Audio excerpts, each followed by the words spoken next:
Hello, and welcome to Women in Business, where we interview entrepreneurs and senior managers and show you the strengths, successes, obstacles, and roadblocks women experience in business. Since I believe every person in business needs to be visible, I'd like to invite you to watch www.sob6, that's the number 6, tips.com, which will give you some valuable information should you get the call to be on radio or TV, which I think is extremely important. If you'd like to contact me personally, drop me a line at Gail Carson, that's Gayle, GailCarson13 at gmail.com, or go to my website, www.spunkyoldbroad.com, and sign up for my weekly newsletter. Hi, everyone. This is Gail Carson with Women in Business, and I have a delightful guest with me today. Her name is Céline Williams. She is an international speaker. She's the founder of Revisionary, a boutique consulting firm providing executive coaching, leadership development, and culture services to human-focused businesses around the world. She has almost 20 years' experience working with growing organizations to help them navigate change and build leadership capacity, and is the trusted advisor to leaders and executives in a variety of industries. She's sought after for her expertise in accelerating team performance, designing culture, navigating change, and facilitating effective communication. Welcome, Céline. Thank you for having me, Gail. I'm excited to talk to you. Well, you know, it's quite an honor to be considered a trusted advisor. Those are two very key words. And I'm just wondering what kind of things that you did and you continue to do that allows you to be a trusted advisor to CEOs, because, you know, they're not the most welcoming gang in town. Yes, yep, that would be true. I think that, you know, the reality is that one of the things that I am good at and that I can own at this point in my life, 20 years ago, probably not so much, because the myth of humility was very prominent in my life at that point. By the way, I believe in humility, but I also believe in owning what you're good at. I am really good at building and maintaining relationships. And the people that, and I want to be really clear, I didn't suddenly just decide that I was a trusted advisor. I was actually told this by a number of executives and CEOs because I built and maintained relationships with them over a number of years. And I was consistent, and I showed up, and I supported where I could, and I owned what I could not do or what was not within my skill set, and connected them with people when I could, or whatever the case may be. And that consistency and that building of the relationship and the, being very transparent about what was in my wheelhouse, what wasn't, what I was seeing happening in their teams or their organizations really positioned me in that way with those people. And I'll also, that human-focused business piece that's in my bio, which always feels long when I hear it, is really important. I'm not for everyone. I'm not for a CEO or an executive that isn't open to change, that doesn't want a human-focused business, that isn't about the people and the culture. I'm not going to be their trusted advisor. But for those that, that realize the importance of that and have that as a key focus, I seem to be a person that they turn to when they know of me. Well, what you're saying is very important. And the reason I say that is I've been a consultant for years and years and years, probably longer than you've been on this planet. But I don't know that that's true, but thank you. But the thing is, I have found, and I'm sure you have too, there are two kinds of CEOs. I have been, let's not say fired, but I have been not retained by some CEOs because I've gone to them after interviewing their staffs and watching the way that business operates, that they were the problem. And they don't want to hear that. And then there are others that called me all the time because they knew I could help them solve whatever problem, as bizarre as some of those problems were, that helped them. Because sometimes they see things so differently than someone from the outside. I mean, I've had circumstances described to me, and I go in there, and it's so different that you can't even imagine. So I know that there's a lot to what you do. So what's been your experience leading remotely, which is what you're going to be doing now, at least continuing for several months, and some of the challenges around it, because we're all getting zoomed out. I mean, I must have 4, 5, 6, 7 Zoom calls a day, and not only a day, but they all come at the same time. I'll have 3 at 10 and 4 at 12, and just impossible. And you have to make a choice. So how have you found this leading remotely to be? So it's really interesting. I'm actually going to tie two things that you said together. So I, back in the day when I started a corporate career, when I worked in corporate, I worked on what we called dispersed teams, I believe, but we often referred to, I was telecommuting. My team was telecommuting, which is not a term we use anymore, but that's what we used 20 years ago. And I was part of a team that was based all over. I'm based in Canada, and we had members of the team all over, from the territories in the north to the East Coast to, the very West Coast, you name it, they were there. And we had to figure out what working remotely, let alone leading remotely, looked like without any of the technology that we have now. So I fully appreciate getting zoomed out, and I agree with you. And it makes it so much easier to actually lead a team remotely, having the technology that exists today. The interesting thing around some of the challenges of leading remotely, it's actually related to what you were saying earlier, and this is what I was going to tie in together, is that the perception of the challenges, the perception of the reality, the perception differences between the leaders of teams, whether it's executives and CEOs or managers who are leading teams remotely, the perception of the reality of the situation is really different who you're talking to.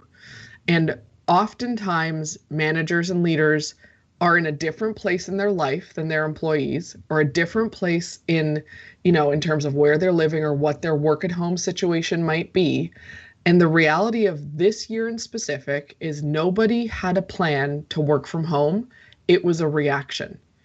And there are really the challenges that people are facing leading remotely currently are not necessarily the challenges that would be faced if we had had a year to come up with a really good work from home, work remote plan. And so I think the difference in perception and reality, the lack of understanding how to communicate in a remote environment is a real challenge for leaders right now, and has been all year, and they're figuring it out. And the biggest thing that I have seen, and I've seen it for years, and it's still happening, is that organizations and leaders and managers, when things went remote, took whatever the meetings were, whatever their calendar looked like, and said, cool, we're just going to do this remotely now. So all of those meetings that were going to be in the office or in person, they're now just remote. And that is a terrible approach to working remotely and leading remotely. The types of meetings need to change. The amount of time on meetings need to change. To what you said earlier, Gail, Zoom burnout is a real thing. And it's very different to be on camera and working in meetings remotely, because there is a performative aspect of it, because people are looking at you on camera, than it is to be in a meeting with a group of people. And we have to change, leaders have to be aware of that and change the approach in order to be successful leading those teams remotely. Well, I certainly agree with you, but it also brings up some other things that you mentioned. And that is, I think it is important I know you're not supposed to poke into people's personal lives, but it is important for leaders or managers to know a little bit about their employees. They need to know who's got young kids at home that they're virtually schooling at the same time. They've got to know who is it that can't afford to be home, or the spouse or the partner is a frontline worker or a healthcare worker, or who's been laid off. Are they struggling financially? Those are all things that a manager or leader really needs to know about his or her staff, so that they can then function properly. So that's part of it. And then the other part of it too is, and I'm not sure how you feel about this, Céline, but I don't feel we're ever going back. They talk about the new normal. I say there is no new normal. There's just new, because nothing is really going to go back to the way it was. There are people that want to work remotely now. As a matter of fact, there are companies like Google that say, and even Microsoft, you want to work from home the rest of your life? That's fine with us. We've got all these platforms that we can communicate on, and we've got, Microsoft Teams, and we've got all these Google platforms that work. Don't worry about it. So we even have people who are leaving those companies to live in other places like Montana and Idaho and so forth, because that's where they want to be, and the cost of living in the Bay Area is so high. They say if we can earn the same salary and have 1/4 of the expenses, that's the way to go. So there's so many changes going on, Céline, that there has to be a new way. Now you say that a lot of people think in black and white. And we're not talking about racial here. We're talking about black and white thinking. What is the challenges surrounding that, and why do you think it's so important that we need to just change this concept?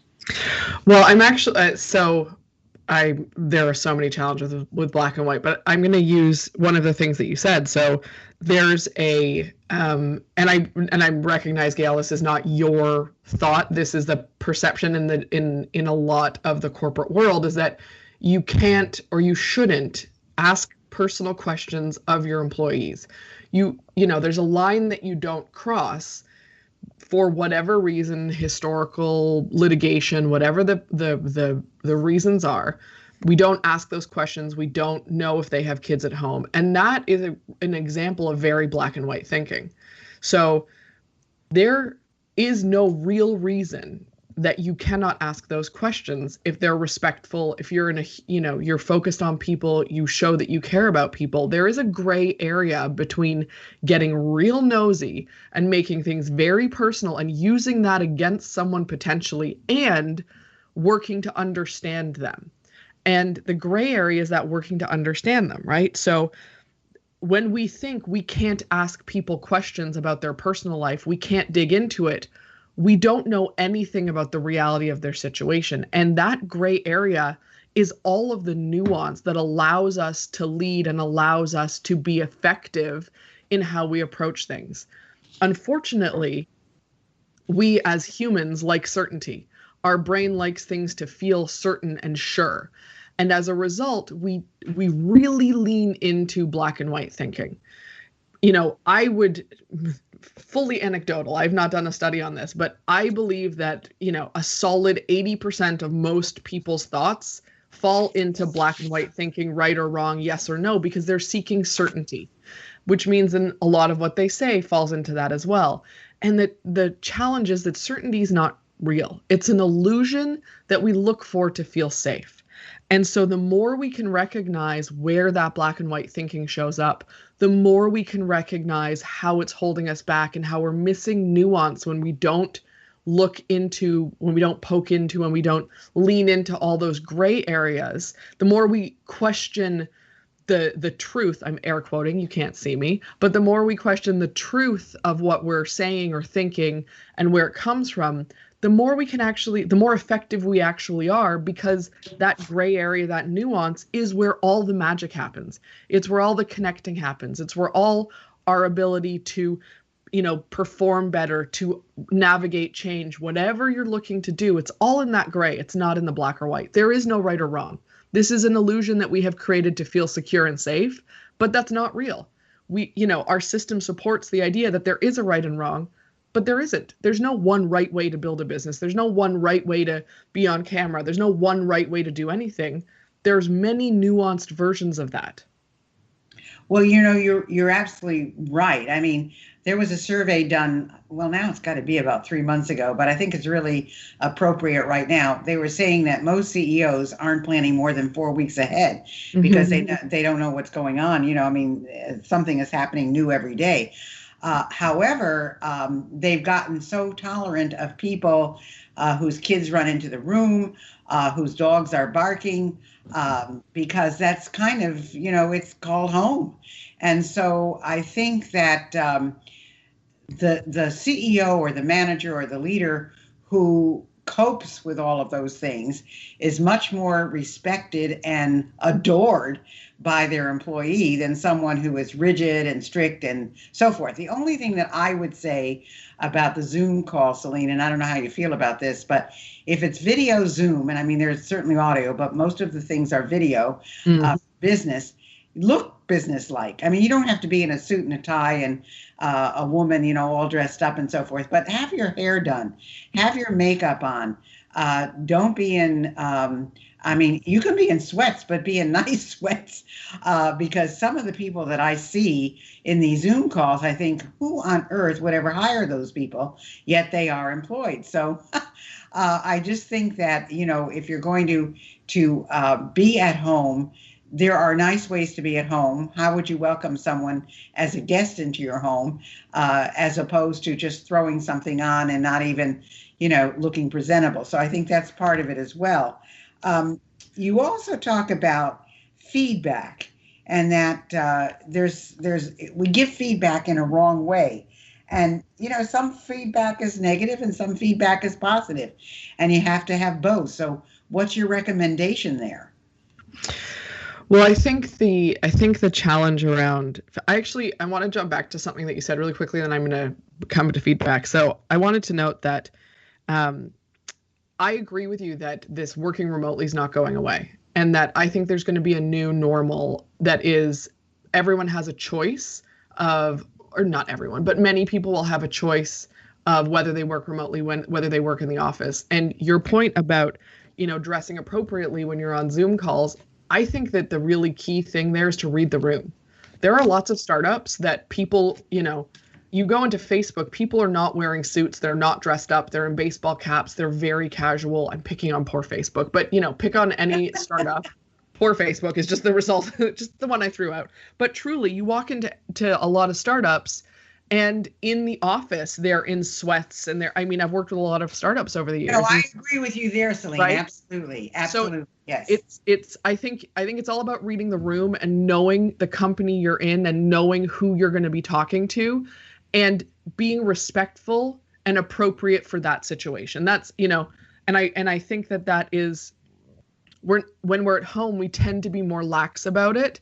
And I've heard horror stories, I can tell you offline, Gail, about some of the things that people have done on Zoom or on video calls because they are at home. And so I think, what you're saying is really valuable, which is just be respectful and mindful of who your audience or who the other person or other people on the end of that Zoom call are. And I wanted to touch on that before I answered the feedback thing, because I think it's really important to reinforce that as a concept. I agree. So to get back to feedback, sorry for hijacking that a little bit, but to get to feedback, I think that there's two really important things. I mean, there's more than two, but there's two that I'm going to emphasize, and that is that we are not taught how to receive feedback. So most people hear the term feedback and think that it is criticism and that it's going to be negative and that they're going to be attacked. And so they hear the word feedback and they start from a defensive position. They start from I need to react to this and defend myself, whatever version of that is. And that's really problematic, that we are not taught how to receive feedback. We are not taught to see it as data, to be able to hear what someone is saying and take it as their lens on something and find something valuable in it for us. That is a really big challenge, because a lot of even when people have, positive intentions with feedback to help you be your best self, to help you learn something, to show you something that you aren't aware of. When we don't know how to receive that, it creates a really negative situation from the get-go. So that's the first thing I would say, is that we're not taught how to receive feedback. And the second thing is, I still to this day, the most common way I hear feedback given is in the sandwich methodology, which is, for those of, I mean, I'm sure everyone knows, but say something positive, give the constructive or negative feedback, end with something positive.